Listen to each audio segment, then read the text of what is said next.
I'm here today with a way of Voivod to talk about the latest upcoming record, Synchro Anarchy, out February 11th on Century Media Records. How are you doing? I'm great, thank you. It's a pleasure always having you on the channel. It's a pleasure always talking to you, and seeing that there's a new record in the horizon gets me excited. I'm sure you guys are super excited to see this album reach the light of day. A little bit nervous? Always.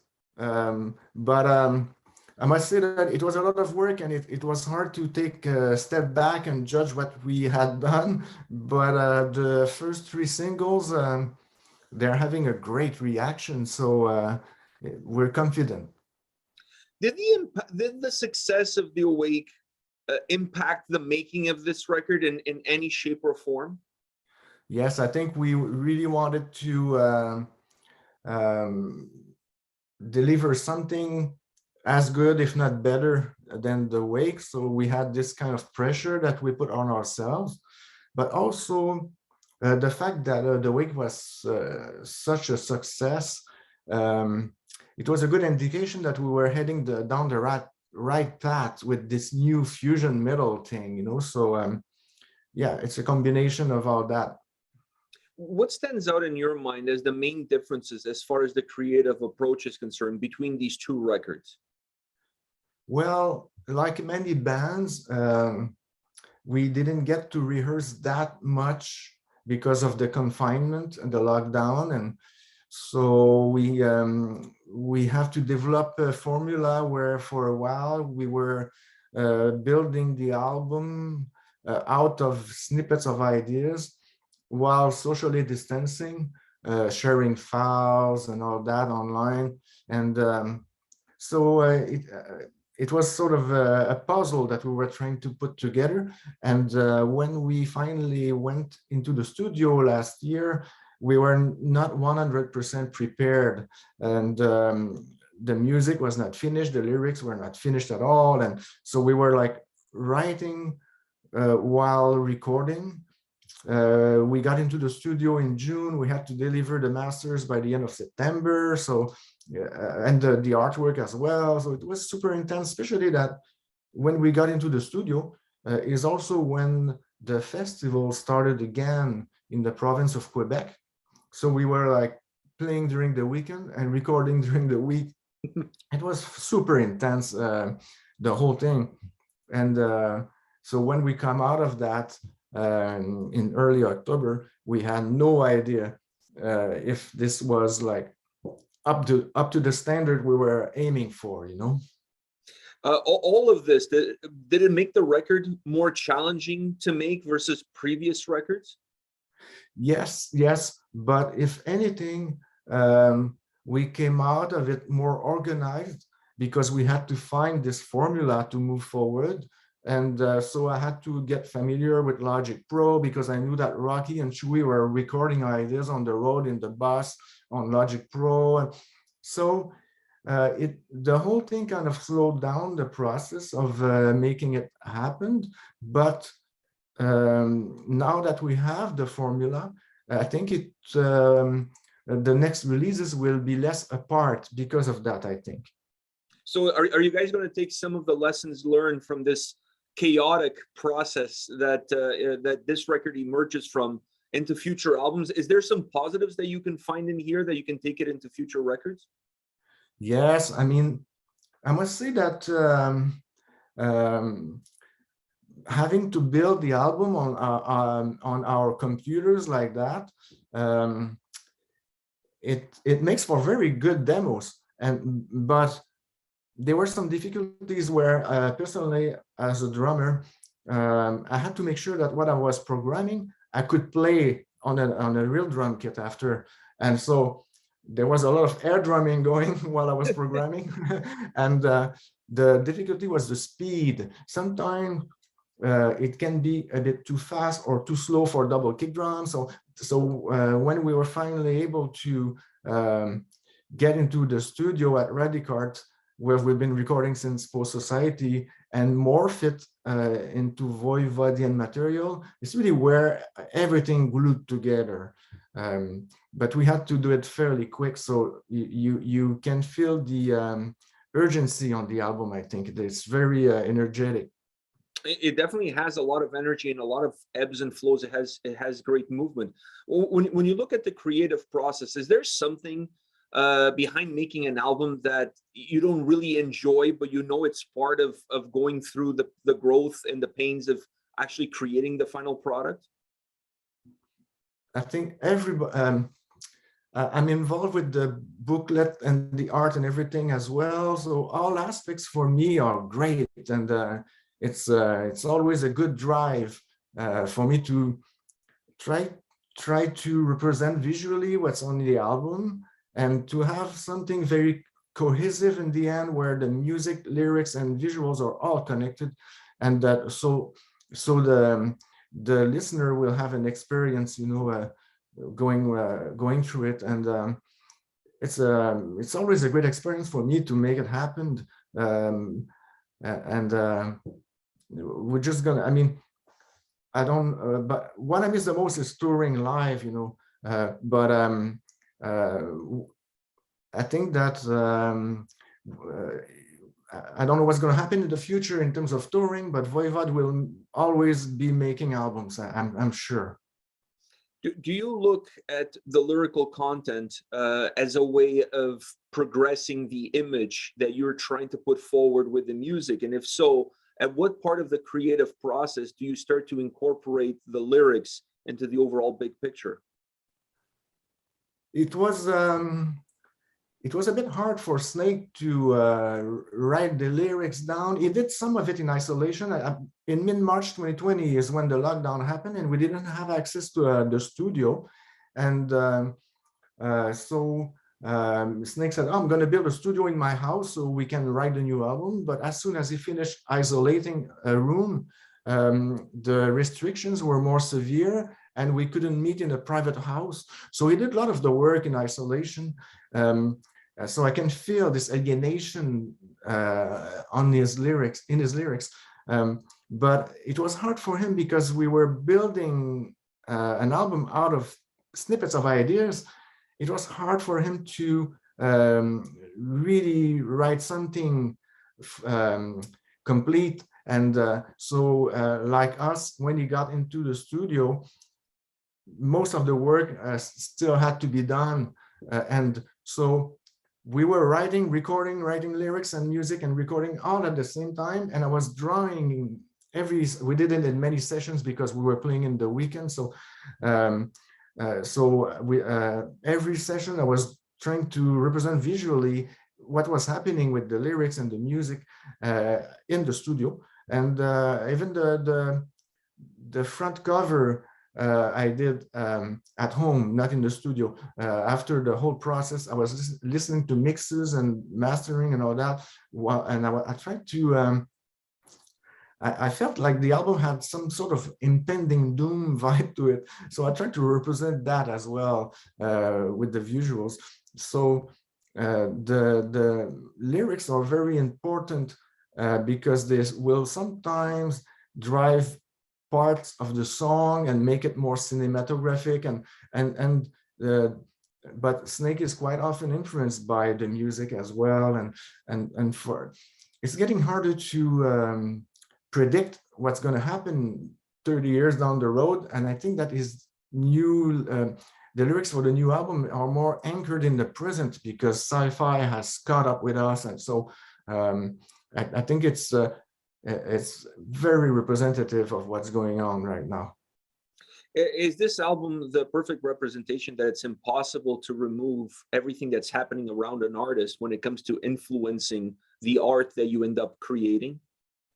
It's yeah, good point, because at first I asked Snake, what are you going to talk about? And he said, I'm not going to talk about COVID. And but in the end, I can feel the pandemic through the music and the lyrics and the drawings that I did. I think everybody's really consciously or not influenced by the situation right now. Mm-hmm. I think it's inevitable. I mean, it has had such a big impact on all of our lives. It's impossible to completely disassociate yourself from what's happening to you during that creative process. Yes, and it's a very chaotic world with a lot of polarized people, and so trying to make order out of this chaos just so you can function peacefully in your own life. And it's what led us to call it Synchro Anarchy, the new album. You talked about the movement, the sense of urgency that this record has in terms of how it comes across in the music. So how did that impact you guys when it was time to put the track listing and the overall design of the record? I mean, it was so hectic that when everything was done, we were trying to figure the first single, and then this song, Planet Eaters, sort of crept in into the first place. To everybody's surprise, it was every member's favorite song, and we didn't see it coming. So there were a lot of surprises like that, because it was like such a huge amount of work in not such a long time. And in the end, we were trying to find out, okay, what's first single, second single, third single.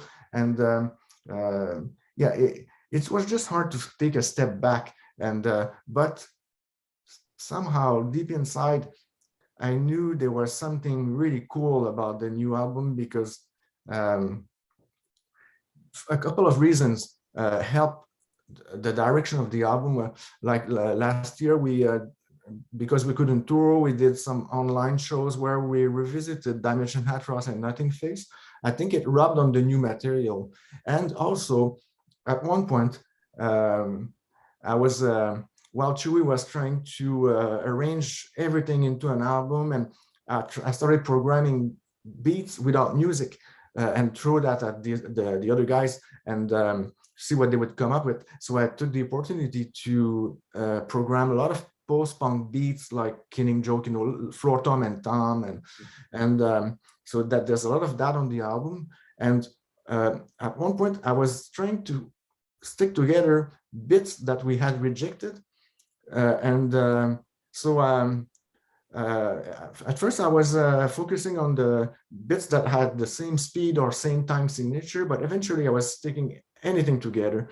And I think it gave this twist where we are turning on a dime, like on some albums like Damage and Hatras, So all that combined, I made me feel like it would be a very interesting album.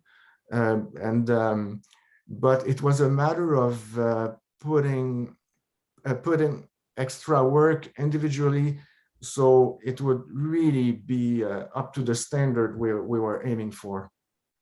I think one of the great attributes of the record is that while having a lot of layers and having a lot of texture on each and every single song, when I listen to the album, it comes across very simple. It's very easy to listen to, it's very easy to digest, and it's very easy to connect with. How do you manage to create an album that under the surface, it has so much movement, and above that surface, it feels so peaceful? I don't know. Well, first, Chewy is a great composer, and on my end, I try to, even when I play a backward beat like Van der Graaf Generator, I'll try to make it groovy so people can still wave their head listening to it. And I don't know, it's I guess it's just over the years getting some we just got more and more professional at writing material and trying to really make it how can I say we try to make sure that the spirit of Voivod is intact, and but we are trying to explore new avenues. And Snake and Chewy put back vocals that makes it psychedelic, and it's hard to tell. I think we're also improving our styles individually, and I think also we sound better than ever. And we're trying to, with Francis from Radical Studio, we're trying to fine tune our sound so it's really crisp and you can hear everything. And so I think that everybody sounds really good on this album, the bass and everything. And on my end, I decided to use a big Gretsch drum kit that Jason Newsted gave me in 2003 when we were touring with Ozzy and he was playing with both bands, and I had a big Gretsch drum kit. I decided to use it on the new album, and it was a great choice because it's like a tank. It's massive and it sounds really, really loud. So it's just, I think we're just getting better at everything as we move on. We have a very good team with a lot of chemistry. I think you guys are like a fine wine. You just get better with age. That's really amazing because I've been dedicating my life to Voivod for 39 years now.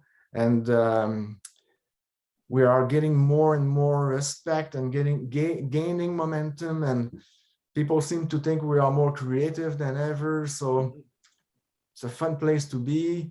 Now, if we can only go back on the road and travel the world, that'd be the best. Yeah, the cherry on top. Yeah, it's really what kept me going back to Voivod when we had the obstacles and we stopped for a while over the years. And I would always go back to Voivod because of the traveling part of it,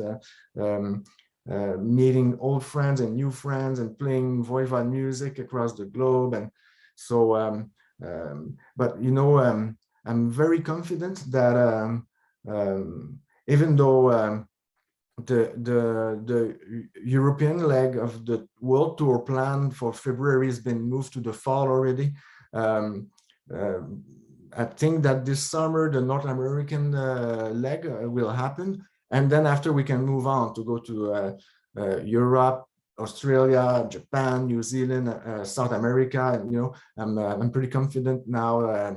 Watching things go the last couple of days, you know, I have great hope.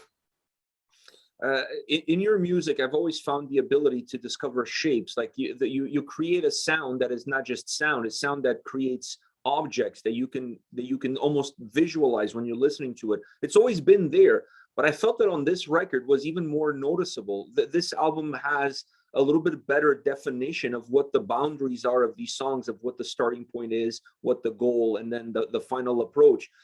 Is this a result of that growth that you're talking about, of that ability to know each other, know where you want to go, and understand that you have to keep evolving as an artist? Yeah, I think that, well, hopefully we can develop it further. The writing part, it's important that with Voivod, it's always the beginning of the process is always sessions where we improvise and record everything. And out of that comes really interesting material that you can't write down. If you sit down and try to write that material, it won't come up, you know. So it's like the four of us in a room improvising, and we are even getting better at that. So so it's always a good base to build from, and also the fact that Chewy and Rocky developed a way of writing in hotel rooms or in the bus on the road really makes things go forward. And so I think that we'll try to develop ways of writing that will expand the style of Voivod. Hopefully, we're always trying to we're trying not to repeat ourselves, and there were a lot of different albums over the career of Voivod, and so I think it has become one aspect of Voivod that is really respected. We try to surprise people in a way. You mentioned that you're dying to go on the road. The European leg was postponed, but you're hoping to get back into North America on tour this summer. How much of this album will the fans be able to see? Do you guys have an idea already of how much you're going to include on the set list? It's really hard to tell because it's getting harder every year to find with every record. To figure a set list. We're trying to do a good overview of our career, but we have to skip albums. And but I would say we have 4 singles for this new album. We might play these 4 songs for sure. And then I wish I can convince the other guys to play the song "The World Today," and yeah, maybe we can afford 4 songs usually of a new release if we want to play some classics, and please many people. Sometimes we have to skip whole eras like the Eric Forrest or Jason Newsted era, but then we'll re-include a song from these eras once in a while, like a global warning or forlorn, or so there. We try to we try to cover pretty much the career in 13 to 15 songs set list. It's very tough. It's very tough. Yeah, it's very tough. One last question for you, and that is about your artwork, the artwork that you create for not just for this record, but for the records in general. What part of being creative in that kind of platform complements you as a drummer, you as a musician? To me, it's always been very connected, both music and art, and in the sense that when I was a teenager, I would draw while listening to music, and if I was listening to the Sex Pistols, I would draw a certain way, but if I was listening to Emerson, Lake and Palmer, it was another way, and I was never afraid to mix all kinds of music together, and so it's always been very connected. And I think the trigger really was when I saw the first Iron Maiden album in a record store in 1980, and it really stuck out amongst other front covers, and I immediately went for it and grabbed it. And then I was like, this is my new favorite band. And then I had no idea how they sounded like. And I bought it, brought it home, put the needle on, and they sounded exactly like I was hoping they would sound like: goth, metal, punk, prog, all mixed together. So when time came to do the front cover for War and Pain in 1984, it was sort of my homage to the first Iron Maiden album. And I really had that in mind, that it had to represent the music and bring the listener into another landscape where the lyrics, music, and the visuals would be all like a whole experience. And so I developed my graphic artist career over the years, and now I do a lot of commission art when I'm not working with Voivod, and it has really helped me during the pandemic. And I also started an online store, apreacts.com, where I can make my art books more available. So I'm really having the best of both worlds in a way, where Voivod is getting more recognition, and as a visual artist, there's a benefit for me out of that, because I'm even more in demand. In the 90s, I thought I'd be totally forgotten in 20 years or 25 years, but it's quite the opposite. So very thankful, because I've seen many of my friends give up of the last couple of years and split their bands. And so luckily Voivod is on a very good established record label, and we have a very loyal following, so I don't take it for granted. Well, it was a pleasure talking to you. It's always a pleasure talking to you about Voivod and about music in general. You guys definitely have an iconic following of fans. I'm one of those. So thank you very much for taking the time today to chat with me. Best of luck with the release. Synchro Anarchy out February 11th on Century Media. Away. All the best. Take care of yourself. Thank you. Stay safe now. Cheers. You too. Bye.